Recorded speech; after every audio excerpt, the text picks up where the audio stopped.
उत्तर प्रदेश के लाखों कर्मचारियों, श्रमिकों, कामगारों के लिए बहुत बड़ी खबर सामने आ रही है। आपको बता दी, ऐसी खबर है जो सीधे तौर पर हमारे प्रदेश के करोड़ों कर्मचारियों, श्रमिकों के जीवन से जुड़ी हुई। किसी भी राज्य के विकास की नींव वहां का मजदूर और श्रमिक वर्ग होता है, लेकिन अक्सर देखा गया है कि उनके वेतन और अधिकारों को लेकर के कई तरह की विसंगतियां बनी रहती हैं। अब प्रदेश में श्रमिकों के वेतन, उनकी सुविधाओं और उनके अधिकारों को लेकर के एक बहुत बड़ा और ऐतिहासिक बदलाव होने जा रहा है। यह बदलाव इतना व्यापक है कि यह काम करने के तरीके से लेकर के वेतन मिलने की प्रक्रिया तक सब कुछ बदल कर रख देगा।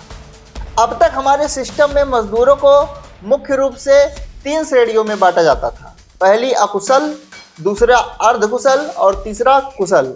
लेकिन अब केंद्र सरकार के नए कोड ऑन वेज यानी कि नई मजदूरी संहिता के तहत इस पूरी व्यवस्था को बदला जा रहा है। अब प्रदेश के मजदूरों और कर्मचारियों को 3 नहीं बल्कि 4 अलग अलग वर्ग में बांटा जाएगा। इस नई व्यवस्था में अकुशल, अर्धकुशल और कुशल के साथ एक नई श्रेणी भी आई है, वो है अत्यधिक कुशल यानी कि हाईली स्किल्ड श्रेणी। श्रमिकों की ये अलग अलग श्रेणियां ही अब तय करेंगी कि किसी मजदूर की न्यूनतम मजदूरी कितनी होगी और उसे कंपनी या नियोक्ता की तरफ से क्या क्या सुविधाएं मिलेंगी। अब आप सोच रहे होंगे कि यह बदलाव कैसे और कब से लागू होगा, तो आइए इसके पीछे चल रही प्रशासनिक प्रक्रिया को समझते हैं। दरअसल केंद्र ने पूरे देश के लिए 4 नई श्रम संहिताएं जारी की हैं। उन्हीं के आधार पर अब हमारे प्रदेश में भी नई नियमावली या फिर रूल्स तैयार किए जा रहे हैं। इस दिशा में एक बहुत ही महत्वपूर्ण कदम उठाया जा चुका है। आपको बता दें कि इसी महीने शासन स्तर पर एक उच्च स्तरीय बैठक हुई। इस बैठक की अध्यक्षता प्रदेश के प्रमुख सचिव श्रम डॉक्टर MK सुंदरम जी ने की। इस अहम बैठक में मुख्य रूप से 3 नियमावलियों पर गहरी चर्चा हुई। ये 3 नियमावलियां में से प्रथम नियमावली है कि उत्तर प्रदेश सामाजिक सुरक्षा संहिता नियमावली, दूसरा है मजदूरी संहिता नियमावली और तीसरा है औद्योगिक संबंध संहिता। और आपको बता दें कि बैठक में समितियों के अध्यक्षों ने इन नियमावलियों पर जनता और विभिन्न संगठनों से प्राप्त आपत्तियों और सुझावों को पढ़ करके सुनाया। वहां एक एक बिंदु पर बहुत ही विस्तार से चर्चा की गई। जो सुझाव उपयुक्त और श्रमिकों के हित में पाए गए, उन्हें प्रस्तावित नियमावली में शामिल करने का कड़ा निर्णय लिया गया है। वहीं जिन बिंदुओं पर आपत्ति या फिर अस्वीकार माना गया, उन्हें ड्राफ्ट से तुरंत हटाने के सख्त निर्देश दिए गए हैं। शासन स्तर पर अब यह तय किया गया है कि इन सभी स्वीकृत सुझावों को शामिल करते हुए एक संशोधित ड्राफ्ट तैयार किया जाए और इस ड्राफ्ट को अंतिम रूप दे करके जल्द ही प्रस्तुत करने का अल्टीमेटम भी दिया गया है। आपको बता दें कि ड्राफ्ट सबमिट होने के बाद नियमावली को औपचारिक प्रकाशन के लिए भेजा जाएगा और अंत में विधायी प्रक्रिया का पालन करते हुए इसे मंजूरी के लिए राज्य कैबिनेट के सामने रखा जाएगा। कैबिनेट की मुहर लगते ही यह प्रदेश में कानून का रूप ले लेगा। इस नियमावली के लागू होने के साथ ही प्रदेश में एक बहुत बड़ा काम शुरू होगा और वो है नए वेज बोर्ड के गठन की तैयारी। नई व्यवस्था का सबसे बड़ा आकर्षण यह है कि अब श्रमिकों का वर्गीकरण केवल उनके नाम या फिर पद के आधार पर नहीं, बल्कि उनके वास्तविक कौशल और उनके कार्य की प्रकृति के आधार पर किया जाएगा। आइए हम आपको इन 4 श्रेणियों के बारे में विस्तार से बताते हैं कि कौन सा कर्मचारी किस श्रेणी में आएगा। सबसे पहली श्रेणी है अकुशल की। इस श्रेणी में ऐसे कार्य शामिल होंगे जिसमें किसी विशेष ट्रेनिंग, प्रशिक्षण या फिर पूर्व अनुभव की आवश्यकता नहीं होती है। उदाहरण के लिए हेल्पर और सफाई कर्मचारी, ये वो लोग हैं जो शारीरिक श्रम ज़्यादा करते हैं। दूसरी श्रेणी है अर्धकुशल की। इस श्रेणी में उन कार्यों को रखा जाएगा जिसके लिए थोड़ा बहुत अनुभव या फिर सीमित प्रशिक्षण की जरूरत होती है। तीसरी श्रेणी है कुशल। इसमें वो कर्मचारी आएंगे जिनके पास तकनीकी दक्षता है, जिनके पास अपने काम की पूरी समझ और हुनर है, जैसे इलेक्ट्रीशियन, प्लम्बर और कमर्शियल वाहन चलाने वाले ड्राइवर। चौथी और सबसे नई श्रेणी है अत्यधिक कुशल। यह वह नई श्रेणी है जिसे अब जोड़ा जा रहा है। इसमें उच्च तकनीकी विशेषज्ञता और प्रबंधन क्षमता वाले कर्मचारियों को रखा जाएगा। इसके बेहतरीन उदाहरण हैं इंजीनियर, फोरमैन और विशेषज्ञ मैकेनिक। इस तरह के वैज्ञानिक वर्गीकरण से यह सुनिश्चित होगा कि जिसके पास जितना ज़्यादा हुनर है, उस हिसाब से उचित पारिश्रमिक उसको मिलना चाहिए। अब आते हैं उस मुद्दे पर जो हर कर्मचारी के लिए सबसे ज़्यादा मायने रखता है, वेतन या फिर सैलरी। नई वेतन संरचना के तहत कर्मचारियों के वेतन को मुख्य रूप से 3 हिस्सों में विभाजित किया गया है। इसे ध्यान से समझिए। पहला हिस्सा होगा बेसिक वेज यानी राज्य सरकार द्वारा तय की गई न्यूनतम मजदूरी। दूसरा हिस्सा परिवर्तनीय महंगाई भत्ता, मतलब यह बहुत ही इंपॉर्टेंट है क्योंकि यह महंगाई के आधार पर हर 6 महीने में संशोधित होगा।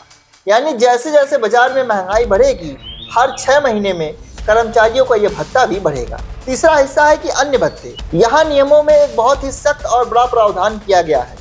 नियम यह कहता है कि किसी भी कर्मचारी के कुल भत्ते उसके कुल वेतन के 50% से अधिक नहीं हो सकेंगे।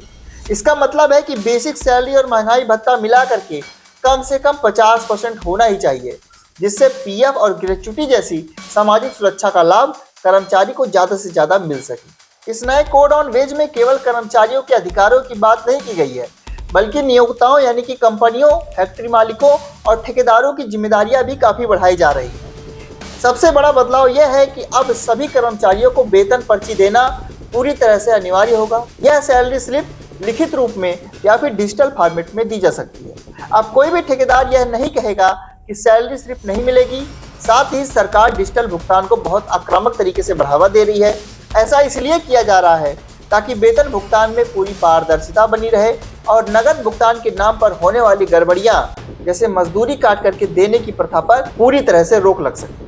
इसके अलावा नियोक्ताओं के लिए कागजी कार्रवाई को भी आसान बना दिया गया है। पहले फैक्ट्री मालिकों को अलग अलग कानूनों के तहत ढेर सारे रजिस्टर मेंटेन करने पड़ते थे।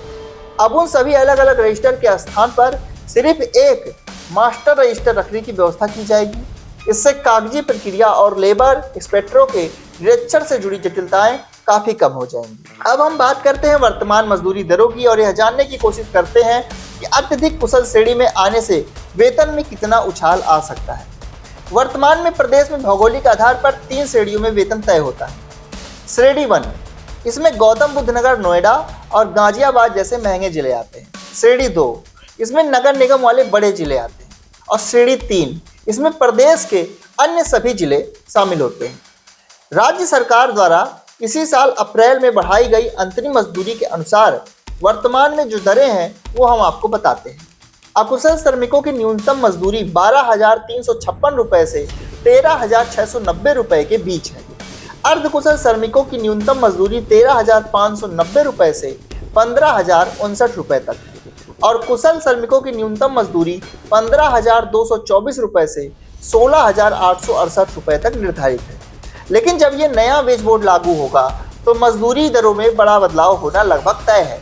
प्रस्तावित व्यवस्था में यह माना जा रहा है कि जो नई अत्यंत कुशल श्रेणी के श्रमिकों की मजदूरी होगी वो कुशल श्रमिकों की तुलना में करीब 10% अधिक रखी जा सकती है। अगर हम इस 10% की वृद्धि को वर्तमान मजदूरी के हिसाब से कैलकुलेट करें तो गौतम बुद्ध नगर और गाजियाबाद जैसे जिलों में एक अत्यंत कुशल श्रमिक की न्यूनतम मजदूरी लगभग 18,555 रुपये तक पहुँच सकती है। तो हम ये कह सकते हैं कि नई श्रम संहिताओं के लागू होने के बाद उत्तर प्रदेश में मजदूरी के निर्धारण, श्रमिक अधिकारों की रक्षा और पेमेंट के पूरे सिस्टम में एक व्यापक और सकारात्मक बदलाव देखने को मिलेगा। श्रम विभाग का भी स्पष्ट तौर पर यही मानना है कि इस नई व्यवस्था से हर श्रमिक को उसके हुनर और कौशल के अनुरूप न केवल बेहतर मानदेय मिलेगा बल्कि उसे पहले से कहीं अधिक कानूनी सुरक्षा भी प्राप्त होगी। आपको बता दें कि जैसे ही ये ड्राफ्ट सौंपा जाएगा उसके बाद आगे क्या होता है इस पर हमारी नज़र बनी हुई रहेगी। इस विस्तृत विश्लेषण में हमारे साथ जुड़े रहने के लिए आपका बहुत बहुत धन्यवाद। आप बने रहें रचनाओं के साथ। लगातार हम संविदा आउटसोर्सिंग मजदूरों की आवाज़ को उठाते रहते हैं, शासन सत्ता के गलियारों तक पहुंचाते रहते हैं। बने रहें रचनाओं के साथ। इस वीडियो को शेयर करें, चैनल को सब्सक्राइब करें। मिलेंगे आपसे अगली अपडेट में, तब तक के लिए आप सभी को नमस्कार।